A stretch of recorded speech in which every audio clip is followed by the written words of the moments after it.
Welcome to the Deep Dive. We're here to get you quickly up to speed on really interesting topics. And today, we've got something quite remarkable. The National Museum of Korea, the NMK. It's not just some quiet, dusty place. Believe it or not, last year it ranked 8th.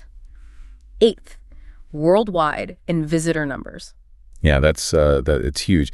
It really puts the NMK on the global map. What's really interesting is how a place with such deep historical roots, ancient history, has turned itself into this vibrant symbol, almost like a playground for K-culture that attracts people from everywhere. It's quite an achievement. It really is. And understanding that transformation, well, that's our mission for you today. We're going to give you the essential background you need to really get the NMK. We'll cover the hot spots, the exhibits that foreign visitors just have to see. And we've got some fantastic insights directly from a curator there. So expect some real aha moments. Right. And a big piece of this puzzle is figuring out how a national museum, which you'd normally think of as, focused purely on preservation, how it pivots to become so dynamic, so visitor-focused. It's a strategic move lots of places aim for. Definitely.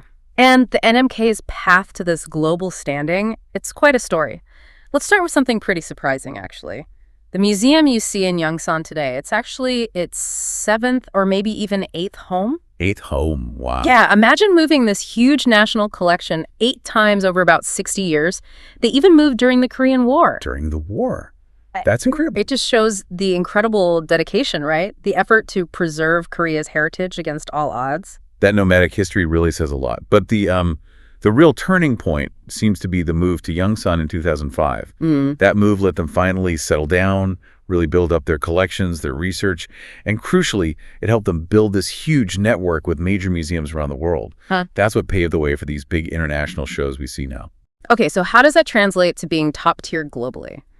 The curator mentioned something fascinating. They intentionally changed the whole vibe of the place. Change the vibe? How so? Well, it went from being like a very formal, rigid, don't touch anything, preservation first kind of space to somewhere genuinely welcoming, relaxed, where people feel comfortable just, quote, playing around.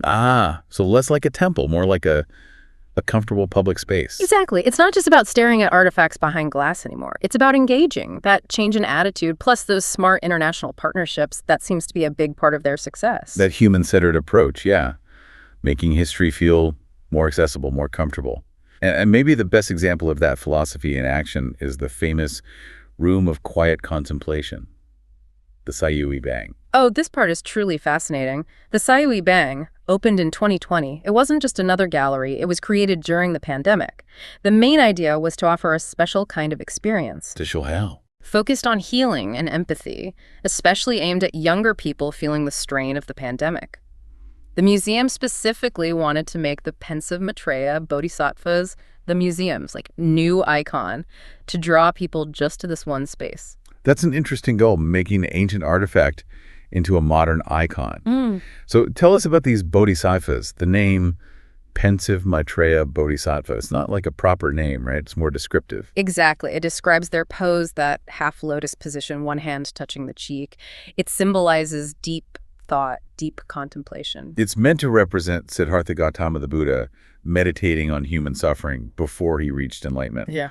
But it also connects to our own moments of deep thought, like before a big life decision or leaving something familiar behind. And that smile. It's so subtle but captivating. People call it the smile of enlightenment. It's supposed to show that moment of clarity, that inner peace you find after really thinking things through. Definitely look for it when you go. And while they share the pose, the two statues are actually quite different. Okay, how so? The one on the left is older, late 6th century. It's more ornate. You see flowing scarves, fancy crowns.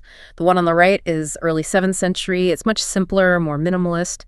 But the drapery, the clothes, they have this amazing, dynamic, rhythmic feel. So you get to see the evolution of the style side by side. Precisely. Seeing them together like that is a real privilege. And the craftsmanship itself is just mind-blowing. These are bronze statues, but they were cast incredibly thin. We're talking like 0.2 to 0.5 centimeters for the older one, maybe 1 centimeter for the other. Maintaining that consistency, even today, that's extremely difficult to replicate. It really shows the skill level back then. Absolutely. But it's not just about the statues. The room itself, the architecture of Sayui Bang, it's part of the experience. How does the space contribute? Well, it feels like you're entering a stage almost. You start in this dark, kind of narrow hallway. It guides you towards this distant door. There's this single beam of light pulling you forward. Then you turn a corner, and bam, the statues are there. And they seem subtly tilted, almost like they're greeting you. It's very deliberate. Wow. And I read something about the materials, too. The walls aren't just plain walls. Right. Get this. The walls are made from actual earth, brought from a place called Hainam, and it's mixed with things like cinnamon, cypress wood, even some herbal medicine components. Seriously, why? To create this very subtle, subconscious, calming scent. It's sensory design meant to soothe you without you even really noticing it. That's incredibly thoughtful, layering the experience like that. And there's more. The walls, the floor, the ceiling, they all seem slightly tilted. It's meant to create this surreal, timeless feeling. Kind of breaks you away from the normal rigid lines of reality. Tilting the whole room. Well, the floor definitely is. It slopes gently, just by 1 degree. Almost impossible to notice consciously. But it makes you slow down. Exactly. It unconsciously slows your walking pace, encouraging you to linger, to contemplate more deeply. Your body adjusts, even if your mind doesn't register why. That's genius. And the ceiling. Is it actually tilted? The curator mentioned something about that. The ceiling isn't actually tilted. It's an optical illusion. An illusion? How? It's made of 21,000 individual aluminum rods, each one cut and placed by hand. 21,000. Yep. Took 2 people, 700 hours of manual labor. Mm-hmm. So the room itself is basically a huge, intricate artwork. It's experiential design at its finest. Incredible. So definitely Sayuibeng is a must-visit first stop. It sets a certain tone.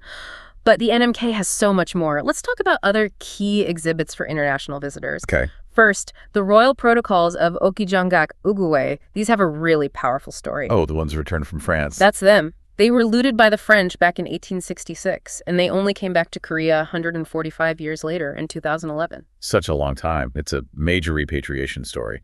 And the museum gives them a special space, right? Yeah. Replicating the original archive. Yeah, they have a dedicated exhibition space designed to mimic the original Royal Archive size. And they often display the Iroing Uguay.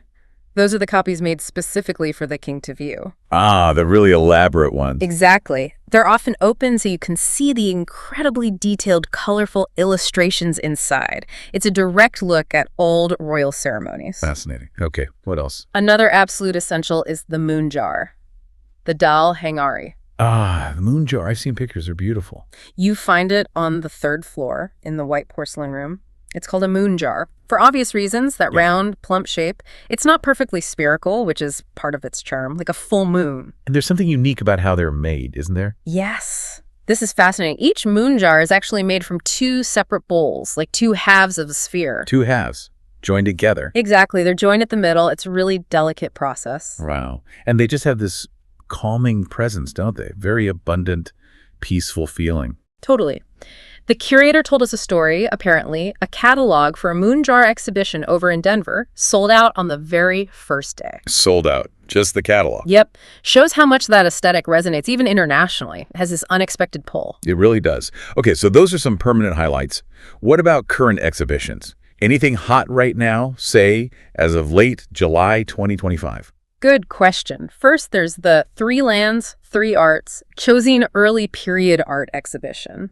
This one dives into the art from the beginning of the Chosin dynasty. You see how a new nation was forming its identity through art. What are the key themes? It's summarized as Baek Mokjium. Baek is for white porcelain and also buncheongware, that distinctive grayish-green pottery. Okay. Mok is for the ink paintings that the new scholar class favored. Right, the literata style. And jam means gold, highlighting its importance in Buddhist art from the period. Baek Mokjium, got it. Yeah. And he must have souvenirs from this one. Yes. The curator specifically mentioned this, a white porcelain yogurt bowl with ear handles. Apparently it's super popular, limited edition. Grab it now if you can. Yogurt bowl with ear handles. Noted. What else is current? There's Mana Moana. This sounds really cool, especially for families. Mana Moana. What's that about? It's about the peoples of the vast Pacific Ocean, Polynesians, Melanesians. Mana means sacred power. Moana means ocean. So like the sacred power of the ocean. Okay. Connecting people and the sea. What are the highlights? They have a traditional canoe, which is always impressive, and these amazing navigation maps. Navigation maps, like old charts. Well, here's the thing. They weren't physical maps you carried on the boat. They were complex systems, often using shells or sticks, that navigators memorized completely, starting from childhood. Memorize, wow. That's a different level of understanding your environment. Isn't it? Then there's a very powerful historical display. It pairs the Denny Taegeukgi with Japanese colonial-era surveillance cards. Denny Taegeukgi. Yay! That's the oldest Korean flag, right? Yeah. The oldest existing one, yes. It was a gift from Emperor Gojong. Really significant. And showing it with surveillance cards from the colonial period? That must be quite impactful. Extremely. They include cards for independence activists like Ahn Chang-ho. You can actually see photos showing how his health declined while he was imprisoned. The very direct, sobering look at the struggle for independence. Yeah, that sounds incredibly moving, a vital piece of history to confront. Definitely.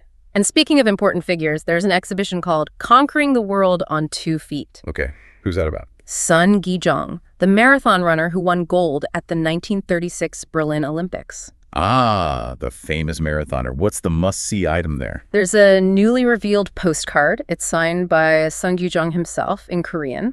Okay. And crucially, where it asks for his nationality, he wrote Korean. This was during Japanese colonial rule when he was forced to compete under Japan's flag. Wow. So that was a quiet act of defiance, a powerful statement of identity. Exactly. Really something to see. Definitely. Okay, so great exhibitions. But I hear the museum shop is an attraction in itself these days. Oh, absolutely. Let's talk about MUZ. That's the shorthand for museum goods or merchandise. Buzz, okay. It's become a whole phenomenon. Things sell out constantly. People do proxy buying, like getting friends who are visiting to buy stuff for them because it's so hard to get. Proxy buying for museum merch. Yeah. That's intense. What kind of items are so popular? Well, there's the famous Drunken Scholar cup. You pour cold alcohol in, and the scholar's face on the cup turns red. Uh-huh. That's clever. There are little figures of the Pensive Bodhisattvas, very popular.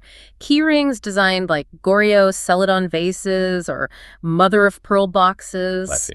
And these tiger badges connected to a popular animation called K-pop Demon Hunters, those fly off the shelves. Interesting mix of traditional and pop culture tie-ins. How do they come up with these ideas? Is it just random? Not at all. The curator explained it's a really collaborative process. Involving who? The curators themselves, designers from the Cultural Heritage Foundation, and they even run public contests sometimes to get fresh ideas from visitors. So they're actively cultivating creativity. Right.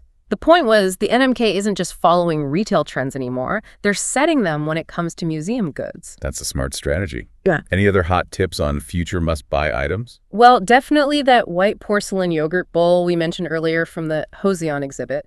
And keep an eye out for something called the Inwangjasekdo Hanji lamp. Inwangjasekdo. Yeah. That's the famous painting, right? Clearing skies over Mount Inwang. Exactly.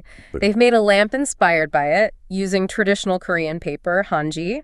It's going to be sold at an upcoming NMK exhibition tour in the U.S. Ah, so get it in Korea now before it becomes a huge hit abroad. That seems to be the pro tip, yes. Wise investment. Okay, noted. Connecting this back to the overall visitor experience. It's not just the shop, right? The way they display things has changed too. Absolutely. The exhibition style itself has evolved significantly. How so? They've moved away from packing galleries full of objects, like overwhelming density. Okay.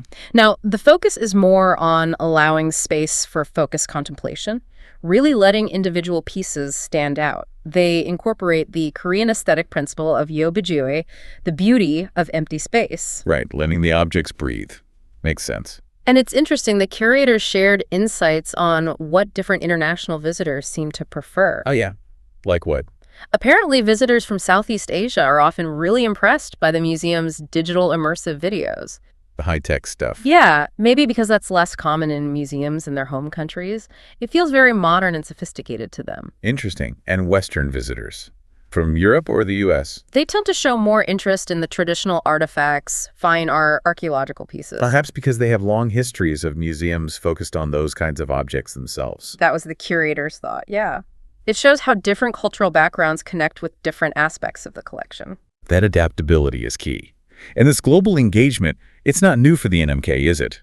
They have a history here. A long history. They were pioneers. Get this.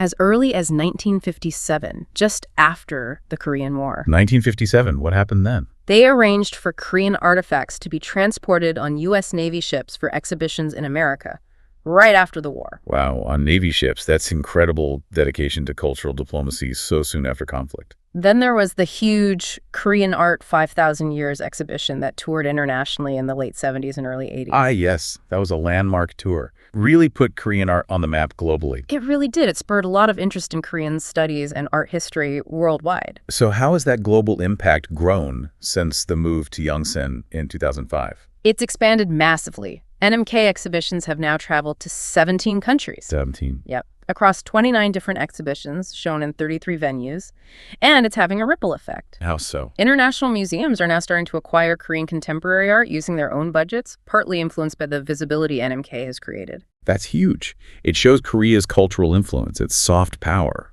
really growing. Absolutely. It's been a remarkable journey for the NMK, especially these last 20 years in Yongsan. Yeah, and you really get the sense that its success, its evolution, it's deeply tied to the continued interest and, frankly, the support of its visitors from Korea and around the world. Definitely. And the museum seems very aware of that. They're committed to keeping things fresh, constantly innovating how they display things, doing more research, and finding new ways to connect with the public. That sounds like a promise for the future. It does. So the National Museum of Korea, it's clearly much more than just a building full of old things. It's designed as a living space, a place meant to spark thought, stir feelings, create connections across time and culture. It really seems that way. So as you think about maybe visiting or even just learning more, consider this. What quiet thought, what unexpected insight might you find waiting for you inside those walls? Something perhaps quite different from what you'd expect in a typical museum visit.